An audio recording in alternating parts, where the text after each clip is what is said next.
എല്ലാ കുട്ടികൾക്കും ടീച്ചറിൻ്റെ നല്ല നമസ്കാരം. ഒബ്ജക്റ്റ് ഓറിയൻറ്റഡ് പ്രോഗ്രാമിങ്ങിൻ്റെ ലാസ്റ്റ് വീഡിയോയിലേക്കാണ് നമ്മൾ ഇന്ന് പോകുന്നത്.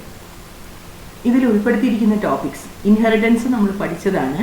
പക്ഷേ അത് ടൈപ്സ് ഓഫ് ഇൻഹെറിറ്റൻസ്, ഏതൊക്കെ തരത്തിലുള്ള ഇൻഹെറിറ്റൻസ് ഉണ്ടെന്ന് നമുക്ക് പഠിക്കണം.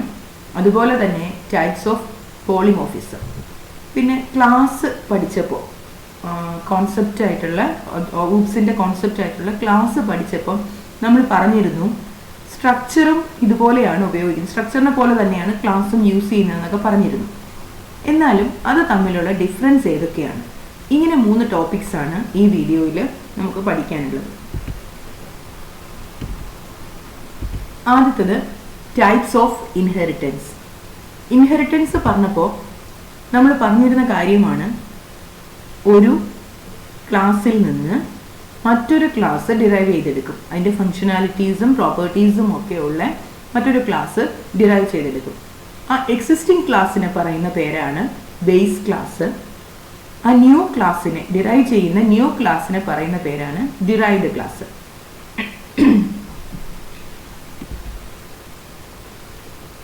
ഇവിടെ ഒരു എക്സാമ്പിൾ തന്നിട്ടുണ്ട്. ഒരു വെഹിക്കിളിനെ രണ്ടായിട്ട് തിരിച്ചിരിക്കും. അതായത് വെഹിക്കിൾ എന്ന് പറയുന്ന ബേസ് ക്ലാസ്സിൽ നിന്ന് 2 ക്ലാസ് ഇൻഹെറിറ്റ് ചെയ്തിരിക്കുന്നു, land vehicle and water vehicle. ഈ ലാൻഡ് വെഹിക്കിളിൽ നിന്ന് 3 ക്ലാസ് ഇൻഹെറിറ്റ് ചെയ്തിരിക്കുന്നു, കാറ്, ട്രക്ക്, ഓവർക്രാഫ്റ്റ്. വാട്ടർ വെഹിക്കിളിൽ നിന്ന് 2 ക്ലാസ് ഇൻഹെറിറ്റ് ചെയ്തിരിക്കുന്നു, ഓവർക്രാഫ്റ്റ് ആൻഡ് ബോട്ട്. അപ്പോൾ ഇവിടെ കാറും ട്രക്കും ലാൻഡ് വെഹിക്കിളിൻ്റെ പ്രോപ്പർട്ടീസ്, അതായത് ലാൻഡ് വെഹിക്കിൾ, വാട്ടർ വെഹിക്കിൾ, വെഹിക്കിളിൻ്റെ പ്രോപ്പർട്ടീസ് അക്വയർ ചെയ്തിട്ട് ഡിറൈവ് ചെയ്ത ക്ലാസ്സുകളാണ്. കാറും ട്രക്കും ഓവർക്രാഫ്റ്റും ലാൻഡ് വെഹിക്കിളിൻ്റെ പ്രോപ്പർട്ടീസ് അക്വയർ ചെയ്തിട്ട് വന്നിട്ടുള്ള ക്ലാസ്സുകളാണ്. ഇവിടെ ശ്രദ്ധിച്ചാൽ കാണാം, ഓവർക്രാഫ്റ്റ് എന്ന് പറയുന്നത് ലാൻഡ് വെഹിക്കിളിൻ്റെയും പ്രോപ്പർട്ടീസ് അക്വയർ ചെയ്യുന്നുണ്ട്, വാട്ടർ വെഹിക്കിളിൻ്റെയും. അതായത് കരയിലും വെള്ളത്തിലും പോകാൻ പറ്റുന്ന ഒരു വെഹിക്കിളാണ് ഓവർക്രാഫ്റ്റ്. ഇത് 2 ക്ലാസിൻ്റെയും പ്രോപ്പർട്ടീസ് അക്വയർ ചെയ്തുകൊണ്ട് ഉള്ള ഒരു ഡിറൈവ്ഡ് ക്ലാസ് ആണ്. ഇനി ബോട്ട് എന്ന് പറയുന്നത് വാട്ടർ വെഹിക്കിളിൻ്റെ പ്രോപ്പർട്ടീസ് അക്വയർ ചെയ്ത ഡിറൈവ്ഡ് ക്ലാസ് ആണ്. ഇങ്ങനെ നോക്കുമ്പോൾ നമുക്ക് ഇൻഹെറിറ്റൻസിൻ്റെ ഡിഫറെൻറ്റ് ഫോംസ് പറയാം. 5 മെത്തേഡിലാണ്, 5 രീതിയിലാണ് നമ്മൾ ഇൻഹെറിറ്റ് ചെയ്യുന്നത്. ഒന്നാമത്തത് സിംഗിൾ ഇൻഹെറിറ്റൻസ്. സിംഗിൾ ഇൻഹെറിറ്റൻസ് എന്ന് പറഞ്ഞു കഴിഞ്ഞാൽ, പേരാദ്യം ഞാനൊന്ന് പറയാം, എന്നിട്ട് എക്സ്പ്ലെയിൻ ചെയ്യാം. Single inheritance, multiple inheritance, multi level inheritance, hierarchical inheritance and hybrid inheritance. ഇവിടെ സിംഗിൾ ഇൻഹെറിറ്റൻസ് എന്ന് പറഞ്ഞു കഴിഞ്ഞാൽ ഒരു ബേസ് ക്ലാസ്സിൽ നിന്ന് ഡിറൈവ്ഡ് ക്ലാസ് ഇൻഹെറിറ്റ് ചെയ്തിരിക്കുന്നു. അപ്പോൾ ഈ ഡിറൈവ്ഡ് ക്ലാസ്സിന് ഏത് ക്ലാസിൻ്റെ പ്രോപ്പർട്ടീസ് ആയിരിക്കും ഉള്ളത്? എ എന്ന് പറയുന്ന ബേസ് ക്ലാസിൻ്റെ പ്രോപ്പർട്ടീസ് ആയിരിക്കും ഉള്ളത്.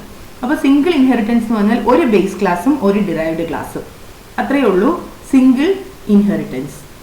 ഇനി അടുത്തത് ഹൈറാർക്കിക്കൽ ഇൻഹെറിറ്റൻസ്. അതായത് ഒരു ബേസ് ക്ലാസ്സിൽ നിന്ന് ഒന്നിൽ കൂടുതൽ ഡിറൈവ്ഡ് ക്ലാസ്സസിനെ നമുക്ക് ഫോം ചെയ്യാനായിട്ട് പറ്റും. ഒരു ബേസ് ക്ലാസ്സും അതിൽ നിന്ന് ഒന്നിൽ കൂടുതൽ, നമ്മളിപ്പോൾ ലാൻഡ് വെഹിക്കിളിൽ നിന്ന് പിന്നെ കാറ്, ട്രക്ക്, ഓവർക്രാഫ്റ്റ് അങ്ങനെ 2-3 എണ്ണം ചെയ്തില്ലേ, അതാണ് ഹൈറാർക്കിക്കൽ ഇൻഹെറിറ്റൻസിന് എക്സാമ്പിളായിട്ട് വരുന്നത്. ഇനി അടുത്തത് മൾട്ടിപ്പിൾ ഇൻഹെറിറ്റൻസ്. ഈ മൾട്ടിപ്പിൾ ഇൻഹെറിറ്റൻസ് എന്ന് പറഞ്ഞു കഴിഞ്ഞാൽ ബേസ് ക്ലാസ് 2 എണ്ണം ഉണ്ടാവും, പക്ഷേ ഡിറൈവ്ഡ് ക്ലാസ് 1 എണ്ണം. അതായത് നമ്മൾ ഓവർക്രാഫ്റ്റ് എന്ന് പറയുന്നത് ഏതിൻ്റെയൊക്കെ, ഓവർക്രാഫ്റ്റ് എന്ന് പറയുന്നത് ലാൻഡ് വെഹിക്കിളിൻ്റെയും വാട്ടർ വെഹിക്കിളിൻ്റെയും പ്രോപ്പർട്ടീസ് അക്വയർ ചെയ്ത ക്ലാസ് ആണ്. അതുപോലെ ഇവിടെ എ, ബി അങ്ങനെ 2 ബേസ് ക്ലാസ്സുകളിൽ നിന്ന് സി എന്ന ഡിറൈവ്ഡ് ക്ലാസ് പ്രോപ്പർട്ടീസ് അക്വയർ ചെയ്യുന്നു. അതിനെയാണ് മൾട്ടിപ്പിൾ ഇൻഹെറിറ്റൻസ് എന്ന് പറയുന്നത്. Multiple inheritance. അപ്പോൾ ശരിക്കും ഹൈറാർക്കിക്കൽ ഇൻഹെറിറ്റൻസിന്റെ ഓപ്പോസിറ്റ് ആണ് multiple inheritance. Hierarchical inheritance base class ഒന്നേ ഉണ്ടാവും, അതിൽ നിന്ന് എത്ര ഡിറൈവ്ഡ് ക്ലാസ് വേണമെങ്കിലും ഡിറൈവ് ചെയ്യാം. പക്ഷേ മൾട്ടിപ്പിൾ ഇൻഹെറിറ്റൻസിൽ പല ബേസ് ക്ലാസ്സുകളിൽ നിന്ന് ഒരു ഡിറൈവ്ഡ് ക്ലാസ് ഡിറൈവ് ചെയ്യുന്നതിനെയാണ് മൾട്ടിപ്പിൾ ഇൻഹെറിറ്റൻസ് എന്ന് പറയുന്നത്. അടുത്തത് മൾട്ടി ലെവൽ ഇൻഹെറിറ്റൻസ്. ഒരു ബേസ് ക്ലാസ് ഉണ്ടാവും, അതിൽ നിന്ന് ഒരു ഡിറൈവ്ഡ് ക്ലാസ് ഡിറൈവ് ചെയ്തെടുക്കും. ഇനി ആ ഡിറൈവ്ഡ് ക്ലാസ്സിനെ ബേസ് ക്ലാസ് ആക്കിക്കൊണ്ട് അടുത്ത ക്ലാസ് ഡിറൈവ് ചെയ്തെടുക്കും. ഇതിനെയാണ് മൾട്ടി ലെവൽ ഇൻഹെറിറ്റൻസ് എന്ന് പറയുന്നത്. അടുത്ത ഒന്നുണ്ട് ഹൈബ്രിഡ് ഇൻഹെറിറ്റൻസ്.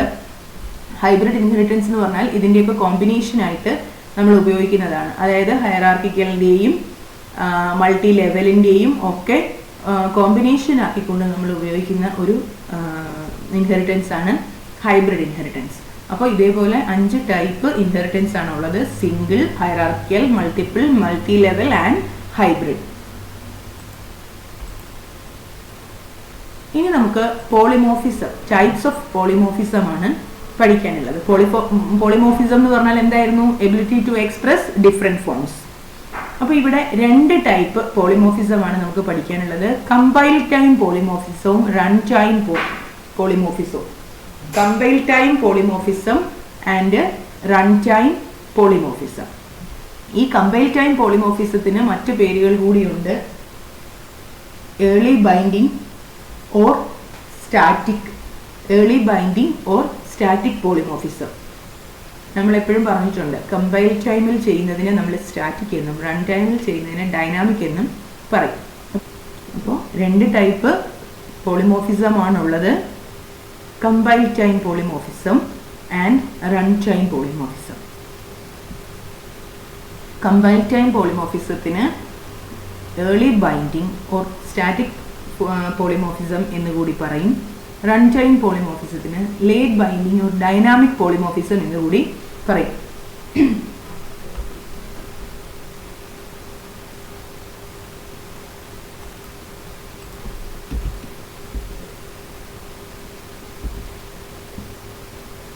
ഇനി കമ്പൈൽ ടൈം പോളിമോർഫിസം എന്താണെന്ന് പറയാം. കമ്പൈൽ ടൈം പോളിമോർഫിസം എന്ന് പറഞ്ഞാൽ കമ്പൈൽ ടൈമിൽ നമ്മൾ പറഞ്ഞിട്ടുണ്ട്, കമ്പൈൽ ടൈമിൽ നടക്കുന്ന എന്തിനെ നമ്മൾ സ്റ്റാറ്റിക് എന്ന് പറയും.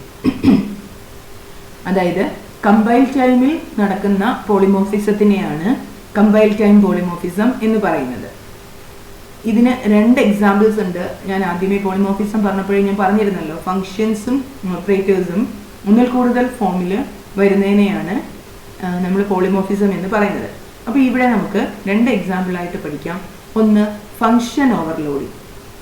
ഫങ്ഷൻ ഓവർലോഡിംഗ് എന്ന് പറഞ്ഞാൽ functions with the same name but different signatures can act differently. അതായത് ഒരേ പേരുള്ള 2 ഫങ്ഷൻസ് 2 പർപ്പസിന് വേണ്ടി നമ്മൾ ഉപയോഗിക്കും.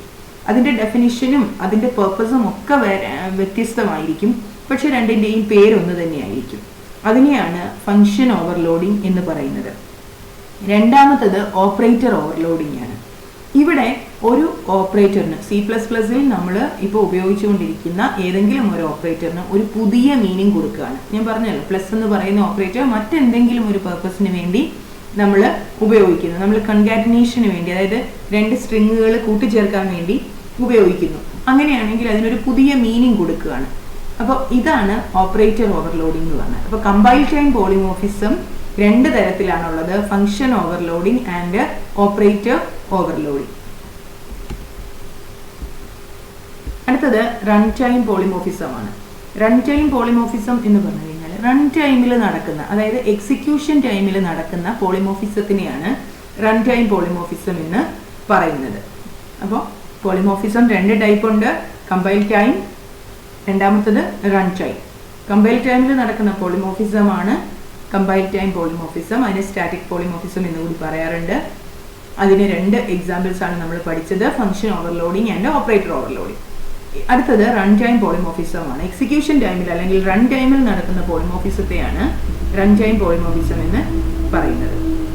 ഇനി ക്ലാസും സ്ട്രക്ചറും തമ്മിലുള്ള ഡിഫറൻസസ് ആണ് പഠിക്കാനുള്ളത്. ആദ്യം തന്നെ നമുക്കറിയാം, ഒരു ക്ലാസ് ഡിക്ലെയർ ചെയ്യാൻ നമ്മൾ ക്ലാസ് എന്ന കീവേഡ് യൂസ് ചെയ്യുന്നു. പക്ഷേ സ്ട്രക്ചർ ഡിക്ലെയർ ചെയ്യാൻ സ്ട്രക്ട് എന്ന കീവേഡാണ് ഉപയോഗിക്കുന്നത്. അതെല്ലാവർക്കും അറിയാം. എല്ലാവർക്കും എഴുതാൻ പറ്റുന്ന ഒരു ഡിഫറൻസ് ആണ്. ക്ലാസ് ഡിക്ലെയർ ചെയ്യാൻ ക്ലാസ് കീവേഡും സ്ട്രക്ചർ ഡിക്ലെയർ ചെയ്യാൻ സ്ട്രക്റ്റ് കീവേഡുമാണ് ഉപയോഗിക്കുന്നത്. ഇനി ക്ലാസ്സിനുള്ളിൽ നമ്മൾ എന്ത് ചെയ്യുന്നു? ഡേറ്റയെയും ഫങ്ഷൻസിനെയും മെമ്പേഴ്സായിട്ട് ഇത് ക്ലാസ്സിനുള്ളിൽ നമ്മൾ വെക്കുന്നു. അതായത് ഡേറ്റ, ഫങ്ഷൻ ഇതിനെ രണ്ടിനെയും കൂടെ ഒരുമിച്ചാണ് ക്ലാസ്സിൽ നമ്മൾ സൂക്ഷിക്കുന്നത്. പക്ഷേ സ്ട്രക്ചറിൻ്റെ ഉള്ളിൽ ഫങ്ഷൻസ് ഉണ്ടാവില്ല, ഡേറ്റ ആയിരിക്കും മെമ്പേഴ്സായിട്ട് കൊടുക്കുന്നത്. അപ്പോൾ ക്ലാസ്സിനുള്ളിൽ ഡേറ്റയും മെമ്പേഴ്സ് ഒരുമിച്ചുണ്ടാവും, സ്ട്രക്ചറിൻ്റെ ഉള്ളിൽ ഡേറ്റ മാത്രം ഉണ്ടാവും. ഇനി ക്ലാസ്സിന് ആക്സസ് സ്പെസിഫയേഴ്സ് എന്ന് പറയുന്ന ഒരു കൺസെപ്റ്റ് ഉണ്ട്. നമ്മൾ പറഞ്ഞല്ലോ അവിടെ ഡേറ്റയെ നമുക്ക് പ്രൈവറ്റ് ആയിട്ട് കൊടുക്കാം, പബ്ലിക് ആയിട്ടും കൊടുക്കാം എന്ന് പറഞ്ഞു. കൂടാതെ ഒരു ആക്സസ് സ്പെസിഫയർ കൂടിയുണ്ട്, പ്രൊട്ടക്റ്റഡ് എന്ന് പറയുന്ന ഒരു ആക്സസ് സ്പെസിഫയർ. അപ്പോൾ 3 ആക്സസ് സ്പെസിഫയേഴ്സ് ആണ് ക്ലാസ്സിനുള്ളത്: പ്രൈവറ്റ്, പബ്ലിക്, പ്രൊട്ടക്റ്റഡ്. പക്ഷേ ഇങ്ങനൊരു കോൺസെപ്റ്റ് സ്ട്രക്ചറിനില്ല. ആക്സസ് സ്പെസിഫയേഴ്സ് യൂസ് ചെയ്യുന്നില്ല സ്ട്രക്ചറിൽ. 3 ഡിഫറൻസ് ആണ് ക്ലാസ് ആൻഡ് സ്ട്രക്ചറിനുള്ളത്. ഒന്ന് class keyword, then structure, struct keyword. ഡേറ്റയും ഫങ്ഷൻസും ഒരുമിച്ചാണ് ക്ലാസ്സിനുള്ളിൽ ഉപയോഗിക്കുന്നത്, പക്ഷെ ഡേറ്റ മാത്രമാണ് സ്ട്രക്ചറിൻ്റെ മെമ്പറായിട്ട് ഉപയോഗിക്കുന്നത്. ആക്സസ് സ്പെസിഫയേഴ്സ് ആയിട്ടുള്ള പ്രൈവറ്റ്, പബ്ലിക്, പ്രൊട്ടക്റ്റർ ക്ലാസ്സിൽ ഉപയോഗിക്കുന്നു. ആക്സസ് സ്പെസിഫയേഴ്സ് ഒന്നും തന്നെ സ്ട്രക്ചറിന് ഉപയോഗിക്കുന്നില്ല. ഇതാണ് സ്ട്രക്ചറും ക്ലാസ്സും തമ്മിലുള്ള ഡിഫറൻസ്. അപ്പോൾ ഊപ്സിൻ്റെ കോൺസെപ്റ്റ്സ് എല്ലാം തന്നെ, അതിൻ്റെ ഡിഫറെൻറ്റ് ടൈപ്സ് ഒക്കെ തന്നെ നമ്മൾ പഠിച്ചു കഴിഞ്ഞു. ഊപ്സിൻ്റെ ആ ചാപ്റ്റർ കംപ്ലീറ്റ് ആയി കഴിഞ്ഞു. എല്ലാവർക്കും നന്നായി മനസ്സിലായി കാണുമെന്ന് വിചാരിക്കുന്നു. ഡൗട്ട്സ് എന്തെങ്കിലും ഉണ്ടെങ്കിൽ നിങ്ങൾക്ക് കമൻറ്റ് ചെയ്ത് ചോദിക്കാവുന്നതാണ്. Anyway, thank U.